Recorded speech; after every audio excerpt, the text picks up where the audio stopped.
মোৰ ইউটিউব চেনেললৈ আপোনাক সকলোকে স্বাগতম জনালোঁ। আৰু আজি মোৰ লগত আছে আপোনাৰ নামটো? মোৰ নাম বীৰেন্দ্ৰ মোহন শৰ্মা, মন্দিৰৰ দলৈ। মন্দিৰৰ দলৈ। বীৰেন্দ্ৰ মোহন শৰ্মা। আচ্ছা, এই বশিষ্ঠ মন্দিৰটো আপোনাৰ কিমান চনত স্থাপিত হৈছে আৰু কিছুমান মন্দিৰৰ বিষয়ে আপুনি জনাব পাৰিব নেকি?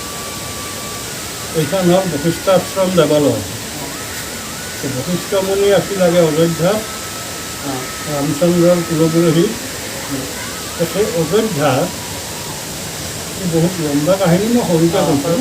এই অযোধ্যাত সেই সময়তে এজনী কামধেনু গাইৰ কাৰণে, গৰুৰ কাৰণে বশিষ্ঠ আৰু বিশ্বামিত্ৰৰ মনোমালিন্য হয়।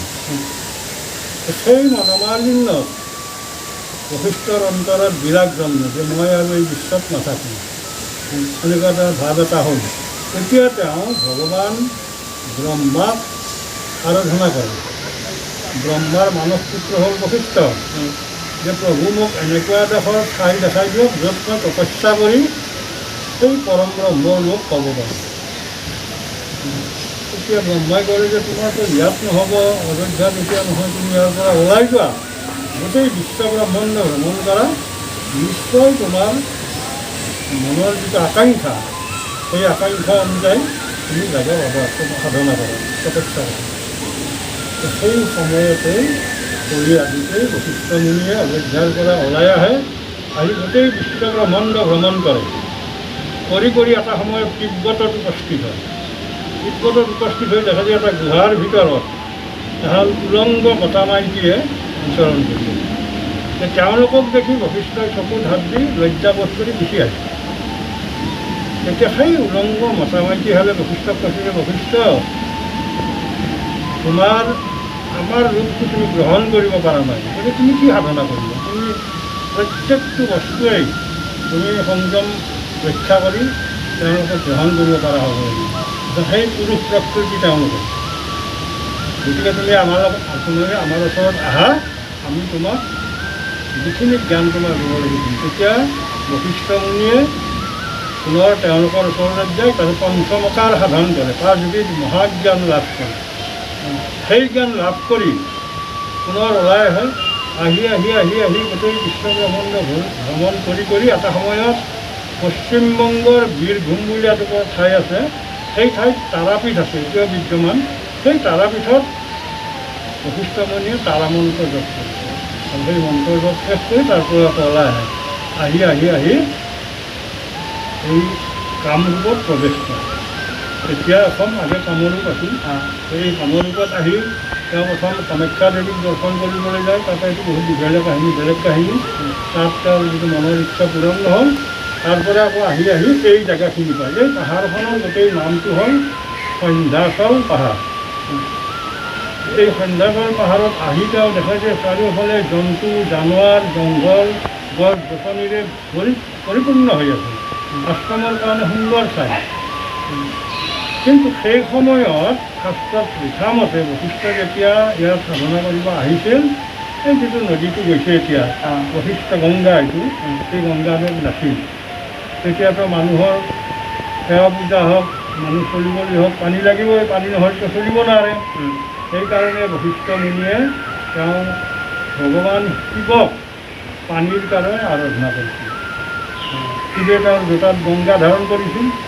তেতিয়া শিৱ সন্তুষ্ট হৈ তেওঁৰ জোতাৰ পৰা এই যিটো সিফালে নদী দেখিছে, এই ত্ৰিধাৰা গংগা নমাই দিয়ে, সন্ধ্যা ললিতা কান্তা। সেই গংগা গৈ ব্ৰহ্মপুত্ৰত পৰিছে। যেতিয়া গংগা আহিল, তেতিয়া তেওঁ গংগাত স্নান কৰি মন্দিৰৰ ভিতৰত, মন্দিৰটোৰ পিছত হয় সেই গুহা আছিল, সেই গুহাত বশিষ্ঠৰ উপাসনা কৰা দেৱতা হ'ল মহাদেৱ আৰু উপাসনা কৰা দেৱী হ'ল তাৰা শক্তি। তাতে তেওঁ শিৱলিংগ স্থাপন কৰে, গুহাৰ ভিতৰত তাৰাপীঠ স্থাপন কৰি শিৱৰ মন্ত্ৰ জপ কৰি এটা সময়ত শিৱৰ লগত তেওঁ বিলীন হৈ যায়, শিৱত্ব প্ৰাপ্ত হয়। গতিকে শিৱ আৰু বশিষ্ঠৰ এতিয়া প্ৰভেদ নাই। যেতিয়া তেওঁ ভগৱান শিৱৰ লগত এটা হৈ গ'ল, তেতিয়া এই বশিষ্ঠ সদাশিৱে আহোম ৰজা ৰাজেশ্বৰ সিংহক সপোন দেখাই মন্দিৰ নিৰ্মাণৰ কাৰণে, নিমিত্ত পূজা পাতল ভোগ ভাত আদিৰ কাৰণে তেওঁ সপোন দেখায়। সেই ৰাজেশ্বৰ সিংহই সেই সকলৰ নিৰ্দেশ মৰ্মে এইখিনি জেগা পাই তেওঁ সেই এতিয়া য'ত মন্দিৰটো আছে তাতেই তেওঁ এই মন্দিৰটো নিৰ্মাণ কৰে। সেইটো হ'ল 1686 শকত। মন্দিৰ নিৰ্মাণ কৰাৰ পিছত পূজা পাতলৰ কথা আহিল, ভোগ ভাতৰ কথা আহিল। ৰজাই আমাৰ যিখিনি পূৰ্বপুৰুষ সেইখিনি কনৌজৰ পৰা লৈ আহে, কন্যাকুব্জ। আমি কনৌজীয়া ব্ৰাহ্মণ।